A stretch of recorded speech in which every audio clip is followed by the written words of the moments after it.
I'm Managing Editor Kim Schmidt. Welcome to On the Record. Here's a look at what's currently impacting the ag equipment industry.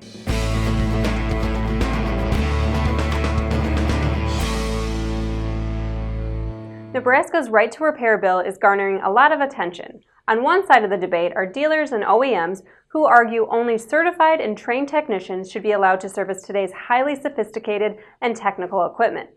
The Government Relations Committee of the Equipment Dealers Association is in the process of developing a policy statement on the issue, but believes the dealer segment must take a stand. According to EDA, at some point over the past 10 years, the issue of right to repair has been debated in at least 10 state legislatures.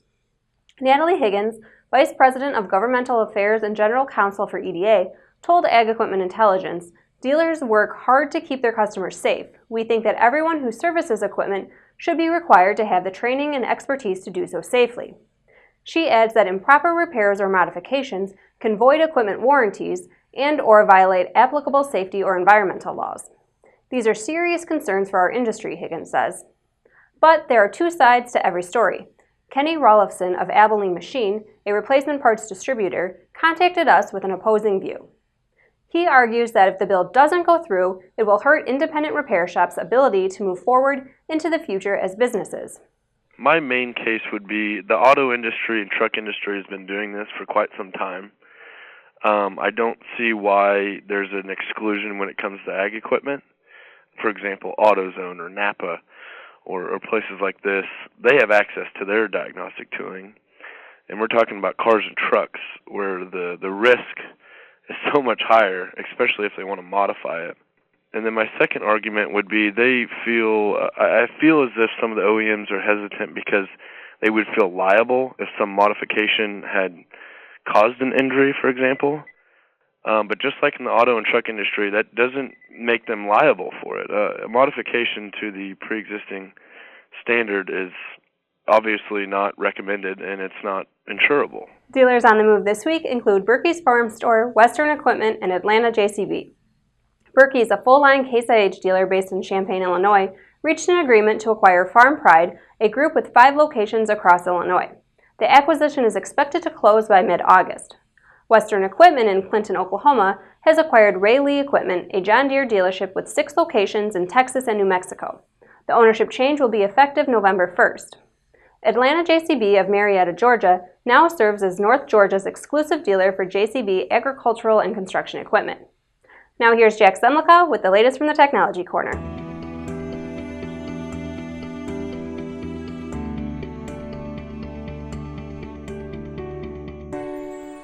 Thanks, Kim. When visiting and talking with precision farming dealers, one of the questions I like to ask is, what keeps you up at night? The answers tend to be as diverse as the size and location of the dealerships themselves, emphasizing the constantly evolving nature of the business. While losing a little sleep can be part of building a profitable precision department, it's how dealerships overcome challenges and learn from their mistakes that define long-term success.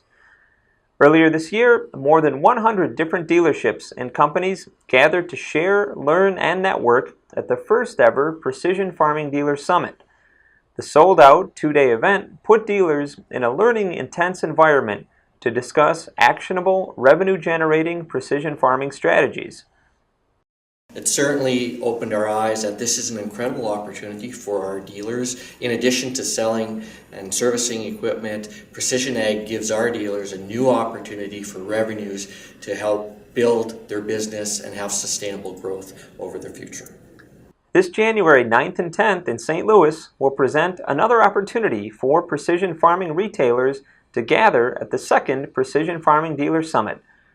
The intimate event will feature networking and idea sharing through general sessions, panel presentations, and dealer-moderated roundtable discussions. Summit topics are scheduled to include innovative solutions to conquering equipment compatibility, effective methods for branding your precision farming business, and maximizing productivity and accountability of precision specialists. I also like to hear all the challenges that dealers have, whether it be billing out time or just giving good customer support in this new age of technology and the demands it's put on us. So I feel really good about coming to conferences like this and being able to meet other people that are in the same world that I am. Co-located with the 25th Annual National No-Tillage Conference, the 2017 Precision Farming Dealers Summit will be held January 9th and 10th at the Hilton St. Louis at the Ballpark. For more information, visit precisionsummit.com and stay tuned for conference updates in farm equipment and precision farming dealer. Back to you, Kim. Thanks, Jack. Tire manufacturer Titan International announced its second quarter 2016 results on August 4th. According to the report, net sales for the second quarter, which ended on June 30th, were down 12% to about $330.2 million compared to the same period last year. Gross profit for the first 6 months of 2016 totaled $77 million, which was 11.8% of net sales, a decrease from 2015's 12.1% of net sales. Titan also saw a decrease across all ag equipment segments.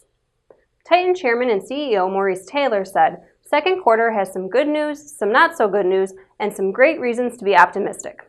Taylor went on to say, "I believe the agriculture market is at or near the bottom, and we expect to gain business from our competitors. We also must keep showing farmers the benefit of Titan's LSW tires." Now here's editorial assistant Margaret Nachek with a look at some of the other quarterly reports released in the last week. Thanks, Kim. AGCO released its second quarter 2016 report on August 4th.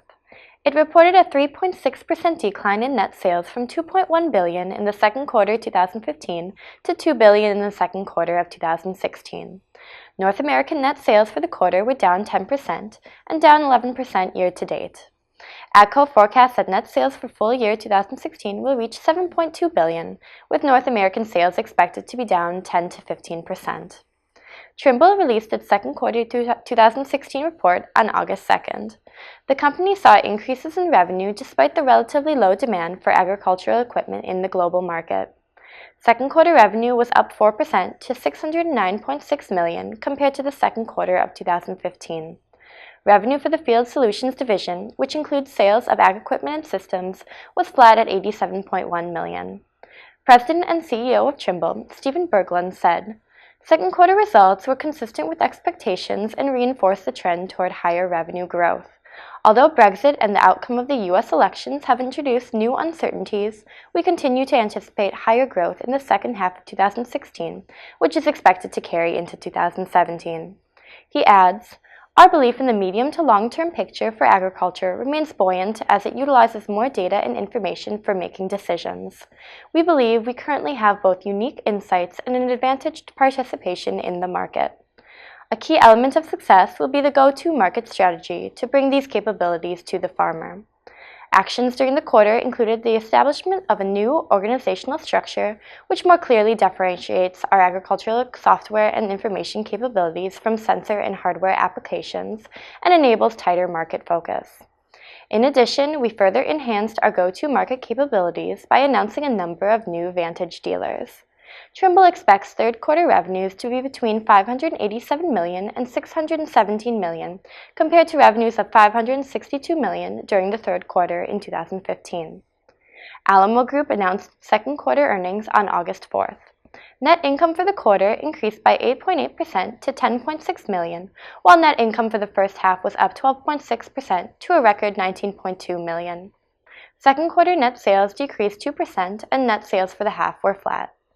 Alamo's agricultural division saw a decrease in net sales of 2.1% in the second quarter to $51.8 million. Agricultural net sales for the first half were down 0.9%. The president and CEO of Alamo, Ron Robinson, said, "We do not see much strengthening in Alamo's sales in the second half of 2016, but feel the prospects of 2017 and beyond hold more reasonable growth potential." Back to you, Kim. Thanks, Margaret. And now from the Implement and Tractor Archives. Kinsey debuted its new tractor nicknamed Big Blue at the 1974 Farm Progress Show in Iowa.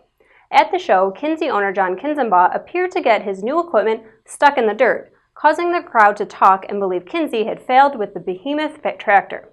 Instead, Kinzenbaugh talks about how he was just killing time with his new tractor, and after appearing stuck, he simply switched to the back engine and was able to get out of the dirt. Big Blue was a 20-ton, 8-wheel tractor with 600 horsepower and 4-wheel drive. It was the combination of two John Deere 5020 chassis tractors and was originally called Double Trouble. We always welcome your feedback. You can send comments and story suggestions to kschmidt@lessitermedia.com. Thanks for watching. I'll see you next time.